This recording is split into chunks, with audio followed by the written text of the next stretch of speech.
우리에게 주시는 하나님의 말씀은 사무엘상 30장 전체인데 1절에서 6절까지만 우리 함께 합독하도록 하겠습니다. 사무엘상 30장 1절에서 6절까지 우리 다 같이 함께 한 마음으로 합독하겠습니다. 시작. 다윗과 그의 사람들이 사흘 만에 시글락에 이른 때에 아말렉 사람들이 이미 네겝과 시글락을 침노하였는데 그들이 시글락을 쳐서 불사르고 거기에 있는 젊거나 늙은 여인들은 한 사람도 죽이지 아니하고 다 사로잡아 끌고 자기 길을 갔더라. 다윗과 그의 사람들이 성읍에 이르러 본즉 성읍이 불탔고 자기들의 아내와 자녀들이 사로잡혔는지라. 다윗과 그와 함께한 백성이 울 기력이 없도록 소리를 높여 울었더라. 다윗의 두 아내 이스라엘 여인 아히노암과 갈멜 사람 나발의 아내였던 아비가일도 사로잡혔더라. 백성들이 자녀들 때문에 마음이 슬퍼서 다윗을 돌로 치자 하니 다윗이 크게 다급하였으나 그의 하나님 여호와를 힘입고 용기를 얻었더라. 아멘. 사무엘상 30장까지 왔습니다. 31장까지 있는데 오랜 세월에 걸쳐가지고 우리 30장까지 왔고 오늘 30장을 보고 내용이 많지만은 한 번에 끝내고 그 다음에 31장 다음 시간에 아마 한 번을 하게 되면 사무엘상 강해를 마치지 않을까 이렇게 생각을 합니다. 우리 30장까지 왔는데 이 30장에서는 다윗의 인생에서 가장 처참한 잿더미와 같은 어떤 결과를 우리가 만나게 됩니다. 지난 시간에 우리가 살펴본 대로 하나님의 기가 막힌 간섭으로 블레셋 편에서 이스라엘과 싸우는 그런 최악의 상황을 면했습니다. 아기스 왕 앞에서는 강한 척했지만 어찌하여 전쟁에 참여할 수 없게 하는 것입니까? 강한 척했지만 여전히 다윗은 하나님께 묻지 않았고 거짓말했고 연기했고 그의 실력과 밑바닥은 다 우리에게 드러내 보여주었습니다. 그런 가운데 하나님께서는 침묵 가운데 일하셨다.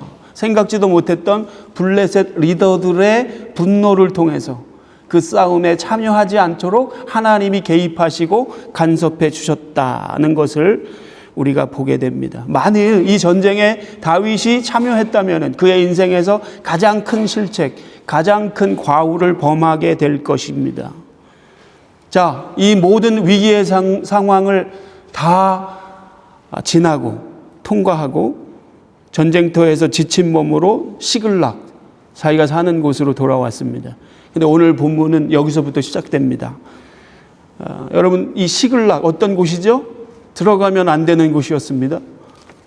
블레셋 땅, 원수의 땅, 사울의 칼에 지쳐서 도망가다 지쳐서 어느 날 스스로 결정해서 가면 안 되는 땅, 들어가면 안 되는 원수의 나라 블레셋으로 들어갔습니다.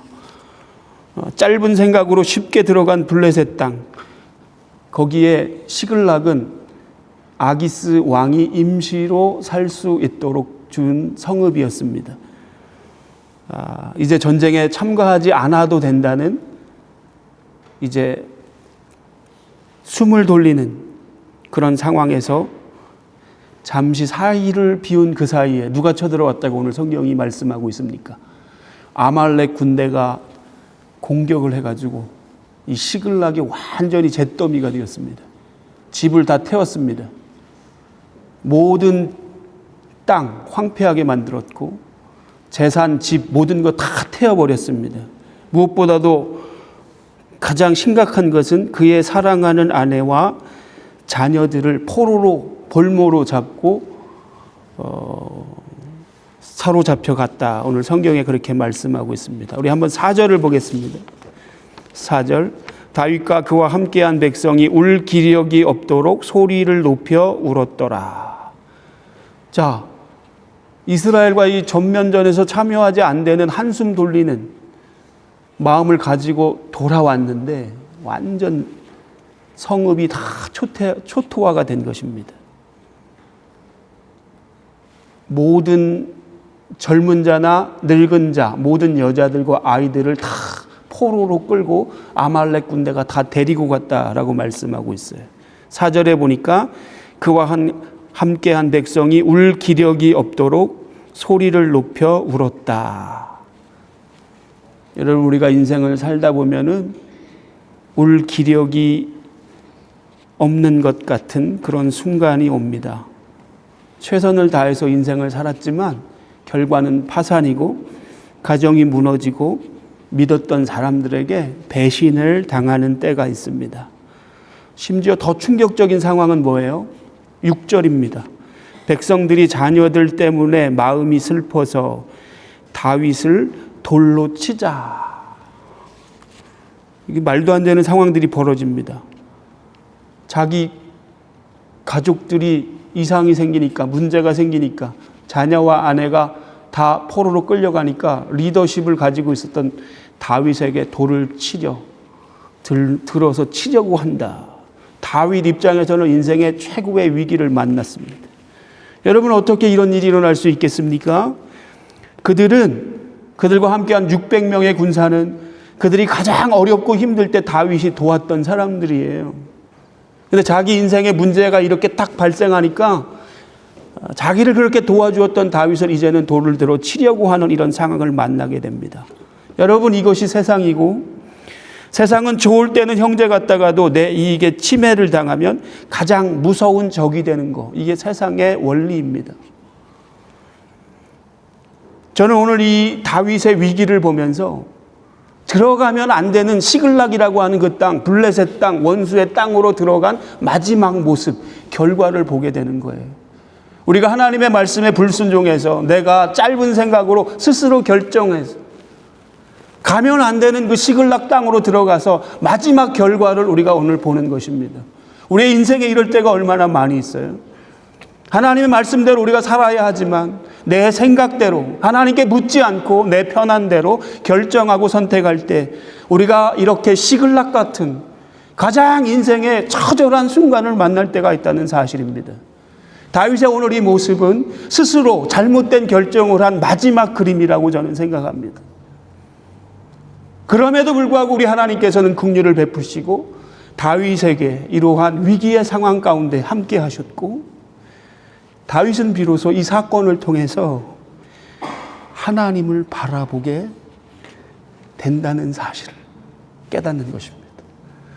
오늘 성경을 보니까 다윗이 위급했다. 6절 보세요. 돌로 치려고 하니까 얼마나 다급하겠습니까? 다윗은 너무 다급하고 당황하고 감당하기 너무 어려운 상황을 만났습니다. 울 기력조차 없을 만큼, 기도를 해야 함에도 불구하고 기도할 여력이 없을 만큼 너무나 지친 상황을 다윗이 만났던 것입니다. 여러분, 우리가 이런 상황을 만날 때 어떻게 해야 되겠습니까? 우리 인생의 위기 가운데 정말 기도할 여력이 없어요. 기도를 해야 하는 것을 알지만 기도할 힘조차 없을 때가 있습니다. 6절을 우리 한번 다시 보겠습니다. 다윗이 크게 다급하였으나 그의 하나님 여호와를 힘입고 용기를 얻었더라. 그래서 이 말씀을 읽는데 너무 감동을 받았어요. 너무 좋은 표현 아닙니까? 다윗이 크게 다급하였으나 그의 하나님 여호와를 힘입고 용기를 얻었더라. 지금까지 1년 4개월 동안 하나님을 찾은 적이 없습니다. 기도가 막혔습니다. 더 이상 시편을 지어 노래할 수 없었습니다. 근데 정말 마지막 그림, 마지막에 이 위기의 상황 앞에서 다윗이 하나님을 바라보면서 다급하고 위급했지만 여호와를 힘입고 용기를 얻었다. 다윗의 진면목을 이제 우리가 다시 보게 되는 것입니다. 지금까지 1년 4개월 동안 하나님 이야기는 나오지 않습니다. 시편의 찬양이 끊어졌습니다. 기도가 막혔습니다. 비겁했고 거짓말했고 숨기고 가렸고 늘 당당하지 못했고 연기를 했지만 드디어 오늘 이 말씀, 다윗은 다시 잃어버린 영성, 잃어버린 야성을 회복하고 있습니다. 다윗의 진면모를 다시 보는 것입니다. 저 이 말씀을 읽으면서 너무 좋았어요. 다윗의 이 모습이 진짜 다윗의 모습이 아닙니까? 여러분의 진짜 모습이 이 모습이 아니에요? 1년 4개월 동안 완전히 추락했어요. 세상적으로 살았던 이 다윗의 마지막 끝에서 정작 바라봐야 할 하나님을 바라보면서 그의 시선이 회복되고 있는 것을 보게 됩니다. 여호와를 힘입고 용기를 얻었더라. 여기서 용기를 얻었다. 하자크라는 히브리 단어가 나와요. 이거는 내 스스로 내는 용기가 아닙니다. 위로부터 오는, 외부로부터 오는 힘이에요. 하나님께 단단히 매달려 얻는 힘, 하나님을 의지할 때 주어지는 힘을 말하는 것입니다. 여호와 안에서 스스로 강하게 되었다. 이 말을 정확히 다시 해석한다면 나의 공로와 실력이 완전히 바닥난 그 지점에서 나를 여전히 붙들고 계시는 그 하나님으로 인하여 그 주권을 붙잡을 때 주시는 용기. 바닥을 치는 그 자리에서 우리의 시선을 하나님께 탁 둘 때 하나님이 주시는 힘, 그 힘으로 다윗은 용기를 얻었다라고 말하고 있습니다. 여러분, 사울왕은 위기가 오자 무당을 찾아갑니다. 세상 사람들은 위기가 오면 술을 찾습니다. 연주를 찾습니다. 돈을 찾습니다. 그러나 하나님의 사람은 여호와를 찾아 힘을 얻게 되는 줄로 믿습니다. 하나님의 사람들은 인생의 위기 앞에서 하나님을 바라보고 거기서 주시는 힘으로 용기를 얻게 되는 거예요. 사람의 위로를 구하지 마십시오. 사람의 반응에 일희일비하지 마십시오. 오직 오늘 여러분 하나님 앞에서 단독자로 서서 그분이 주시는 하나님의 에너지를 공급받아 그때야 비로소 우리에게 살 길이 열리는 줄로 믿습니다. 오늘 이렇게 잿더미와 같이 무너진 분들 계십니까? 하나님을 바라볼 때 우리 하나님께서 길을 내시게 될 줄로 믿습니다. 여러분, 오늘 우리의 내면을 점검해 봤으면 좋겠어요. 이 다윗의 모습을 보면서 오늘 나의 내면의 상황들을 점검해 보았으면 좋겠습니다. 보세요. 재산이 다 날아갔습니다. 집도 터전도 다 불타 사라졌습니다. 무엇보다도 사랑하는 가족들, 자녀와 아내들 포로로 끌려갔습니다. 앞에는 아말렉 군대가 있습니다. 뒤에는 돌을 든 다윗의 수하 밑에 있었던 부하들이 있습니다. 사면초가입니다. 여러분, 이때 어떻게 해야 되겠어요? 이때 다윗이 하나님 앞에 고백하는 것입니다. 하나님, 저는 아무것도 할 수 없습니다. 그러나 주님은 여전히 나의 하나님이십니다. 이 고백이 진짜로 터질 때, 진정한 고백이 우리의 입술에서 터질 때 절망의 에너지는 용기로 바뀌게 되는 것입니다. 여러분, 상황이 바뀌기 전에 하나님을 내가 바라볼 때 그 상황을 바라보는 시선이 바뀌게 되는 것입니다. 지금 부하들은 자세히 보세요. 환경을 보고 다윗을 원망하고 있습니다. 그러나 다윗은 하나님을 바라보고 있어요. 문제로 따지면 다윗은 지금 첩첩산중, 앞에는 아말렉이 있고 뒤에는 그토록 신뢰하던 그의 부하들이 돌을 들어 죽이려 합니다. 그러나 이 상황을 본 것이 아니라 하나님을 바라볼 때 용기를 얻게 된 줄로 믿습니다. 오늘 우리가 눈을 들어 하나님을 바라보게 될 때 그 문제를 보는 나의 관점이 바뀌는 거예요. 내 집이 불탔습니다. 가족이 붙잡혀 갔습니다. 이때 재정 지닐 사람이 어디에 있겠습니까? 당장 칼을 들고 쫓아가고 싶은 것이 인지상정일 것입니다. 하지만 다윗은 멈춰서요. 내 분노와 혈기를 내려놓습니다. 그리고 제사장을 부릅니다. 에봇을 가져오십시오. 에봇에 뭐가 있어요? 우림, 하나님의 뜻을 묻는 장치가 거기에 있어요. 지금 1분 1초가 급한 상황입니다. 내 분노와 혈기로 당장 가서 지금 아말렉에 가서 자녀와 아내를 찾아야 하는 상황입니다. 그러나 다 멈추고 제사장에게 에봇을 가져오십시오.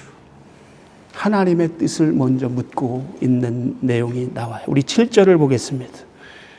7절, 다윗이 아히멜렉의 아들 제사장 아비아달에게 이르되 원하건대 에봇을 내게로 가져오라. 에봇을 가져오라는 말은 이 에봇에 우림과 둘림이 있습니다. 그것을 통해서 하나님의 뜻을 묻기를 원했던 장치가 여기에 있는데 그 제사장이 입는 에봇을 가져오라. 그래서 8절을 보겠습니다. 다윗이 여호와께 묻자와 이르시되, 하나님께 묻는 것입니다.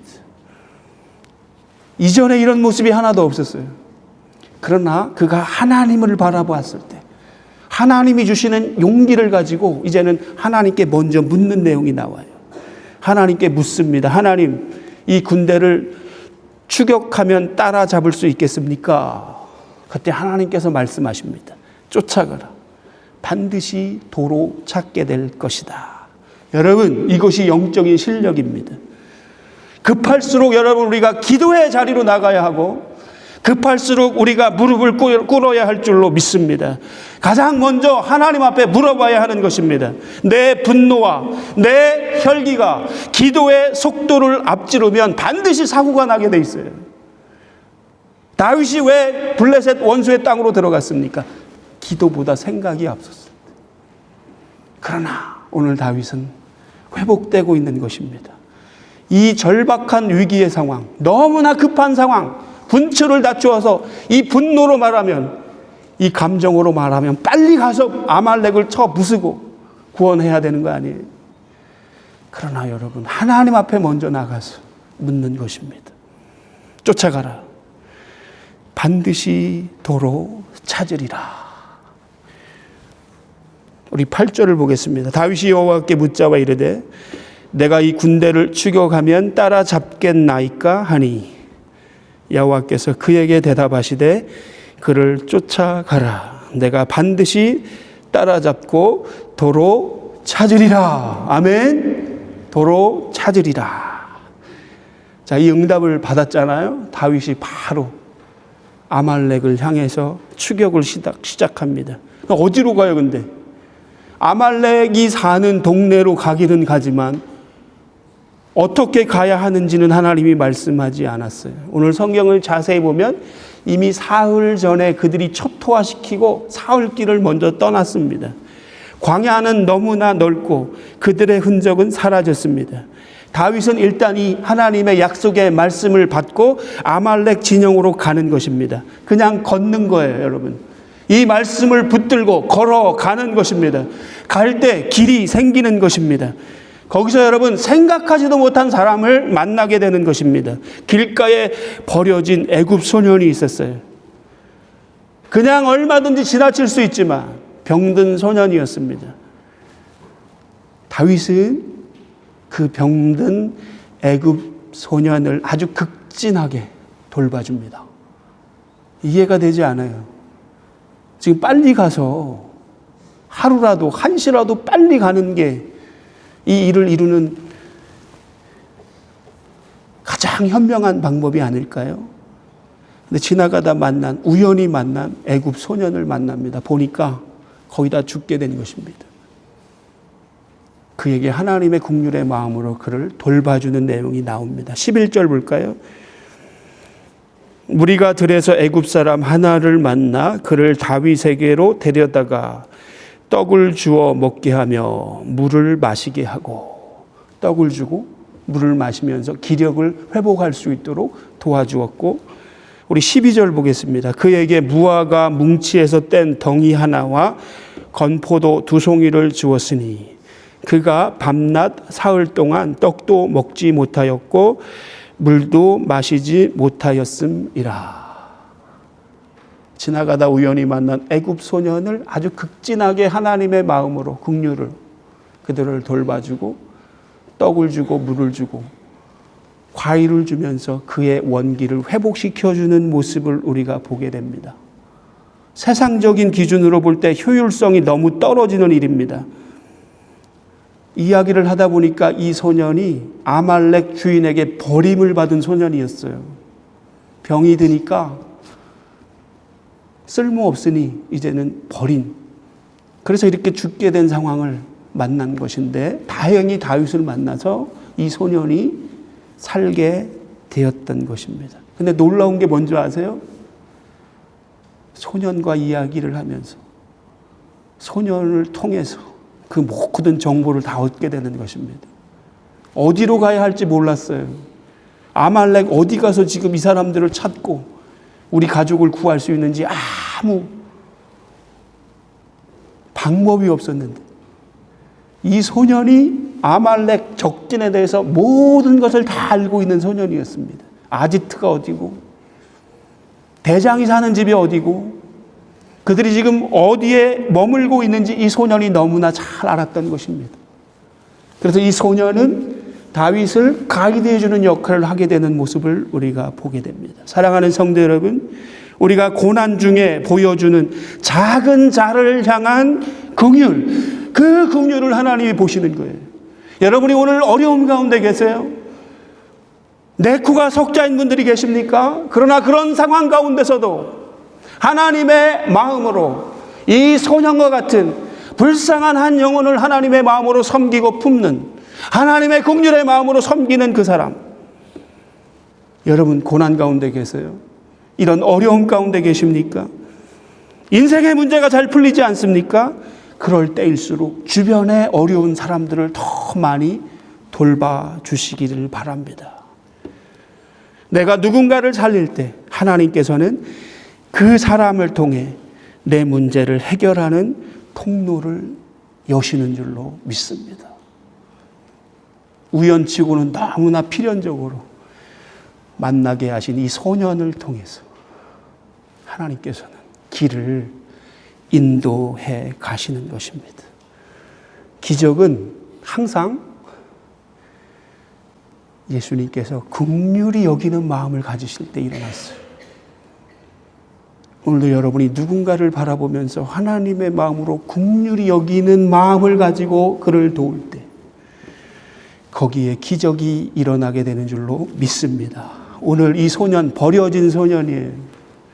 세상적인 효율성으로 따지면 그냥 지나쳐야 하는, 그러나 하나님의 마음으로 이 소년을 긍휼히 여기고 살 수 있도록 도와주었을 때 아말렉으로 인도하는 길을 이 소년을 통해서 여시는 하나님의 인도를 우리가 만나게 되는 것입니다. 사랑하는 성도 여러분, 걸어야 길이 보이는 것입니다. 머리로 계산만 하지 말고 발로 순종하십시오. 순종하며 가는 그 걸음을 통해서 하나님은 여러분의 삶 가운데 예비하신 애굽 소년을 만나게 될 줄로 믿습니다. 저는 여러분에게 도전합니다. 계산만 하는 빌립과 같은 사람이 아니라 내가 할 수 있는 최선을 하나님께 드릴 수 있는 안드레와 같은 하나님의 사람이 되시기를 예수님의 이름으로 축복합니다. 물고기 2마리 어린 소년의 도시락을 예수님께 갖다 드렸어요. 빌립은 다 계산하고 계산기 두드리고 결론을 예수님께 갖다 줬다면 안드레는 내가 할 수 있는 최선의 것, 가장 작은 도시락이라 할지라도 그것을 갖다가 예수님의 손에 드렸을 때 거기서부터 기적이 시작되는 줄로 믿습니다. 여러분 믿음의 걸음을 걸어가십시오. 걸어가야 길을 보게 되는 것입니다. 결과가 어떻게 되었어요? 드디어 다윗은 아말렉을 치고 말씀대로 모든 것을 되찾습니다. 지금 이게 너무 길어가지고 중간 생략하겠습니다. 18절, 19절을 보시면 빼앗겼던 모든 것들을 회복시켰다라고 성경이 말씀하고 있습니다.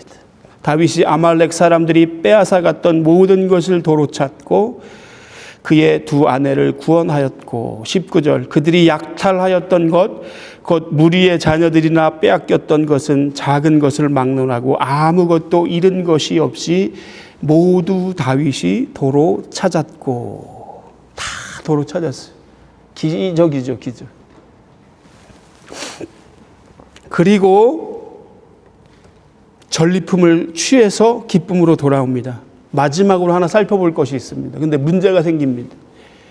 언제나 문제는 언제 생기냐? 승리한 이후에 찾아오기 마련입니다. 돌아온 다윗의 일행 앞에 지금 다윗의 군대가 600명이거든요. 근데 아말렉을 치러 가다가 지친 200명은 부솔 시냇가에 그냥 쉬겠다 하고 앉아 있었던 사람들, 짐을 지키면서 200명은 전쟁에 참여하지 않았어요. 400명만 다윗과 함께 아말렉 적지에 들어가서 싸워서 이기고 전리품을 찾아서 돌아오는데 200명이 마중을 나오는 거예요.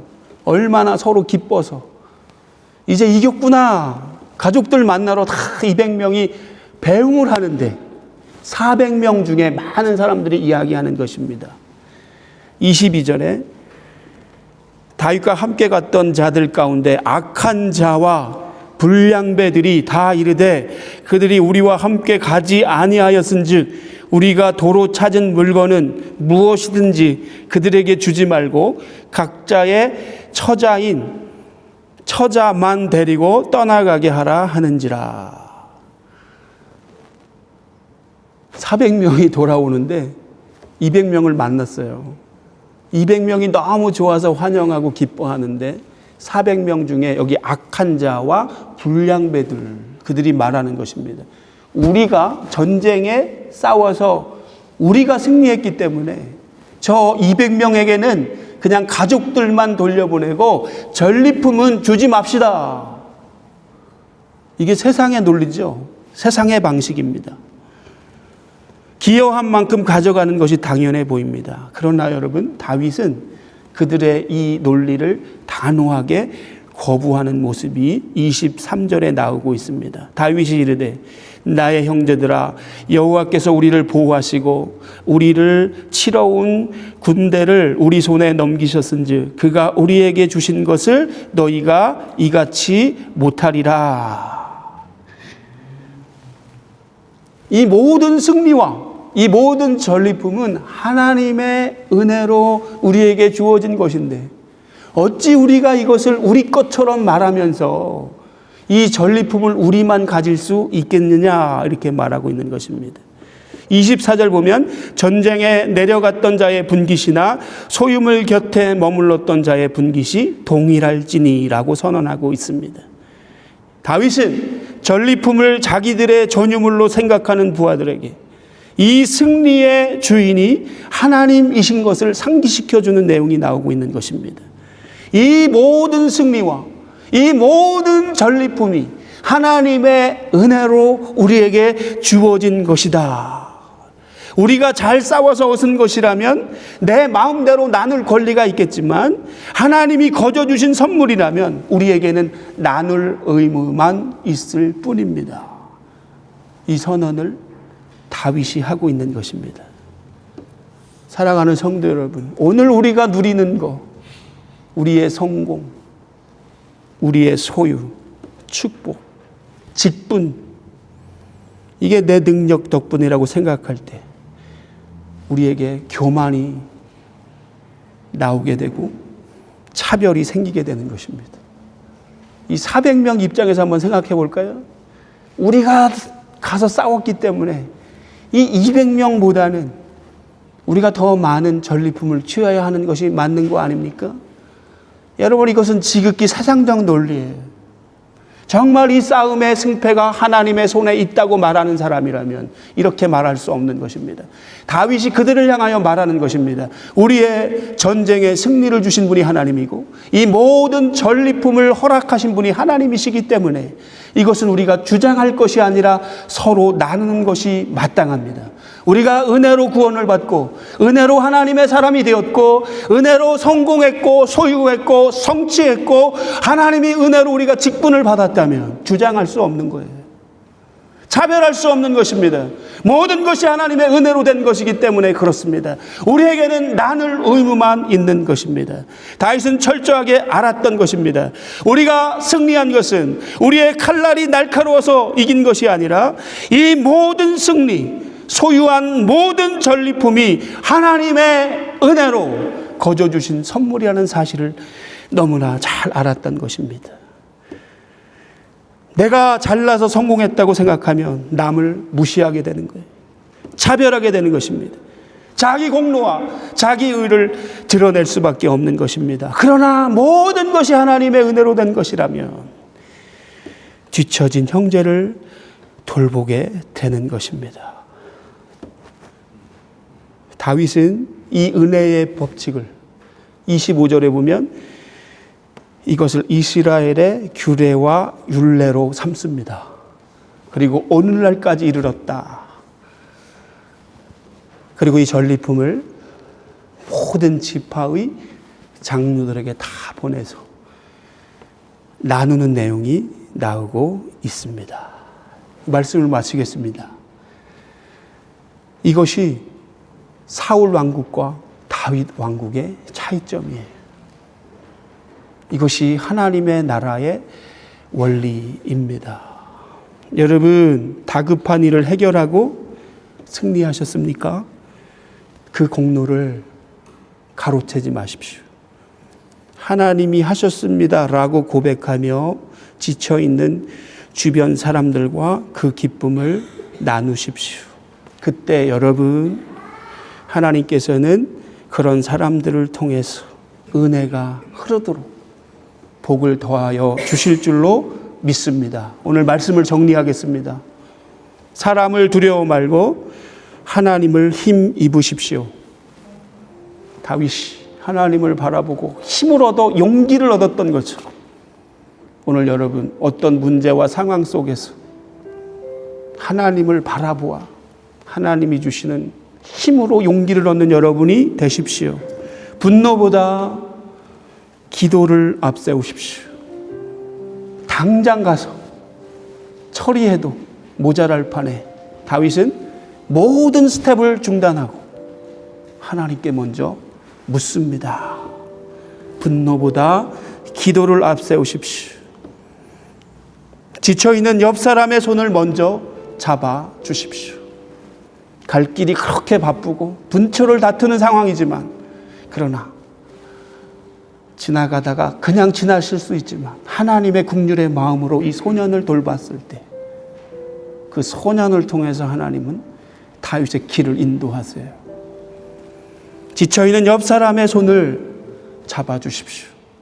그 사람이 여러분의 길을 인도하는 하나님의 귀한 도구가 될 것입니다. 내 공로를 주장하고 싶은 유혹을 이기십시오. 승리의 전리품을 내 것이라 하지 말고 하나님의 선물이라 고백하며 가장 낮은 곳으로 흘려보낼 때 하나님은 당신을 더 큰 하나님의 사람으로 세워 가실 줄로 믿습니다. 모든 것이 하나님의 은혜예요. 우리가 자랑할 것이 없습니다. 내 공로와 내 의를 드러낼 이유가 없어요. 거저 받았으니 거저 나누고 주는 것입니다. 그럴 때 하나님의 은혜가 우리 공동체 안에 충만하게 임하게 될 줄로 믿습니다. 오늘 이 말씀을 붙들고 한 주간 믿음으로 살아가는 우리 모든 성도님들이 다 되시기를 예수님의 이름으로 축복합니다.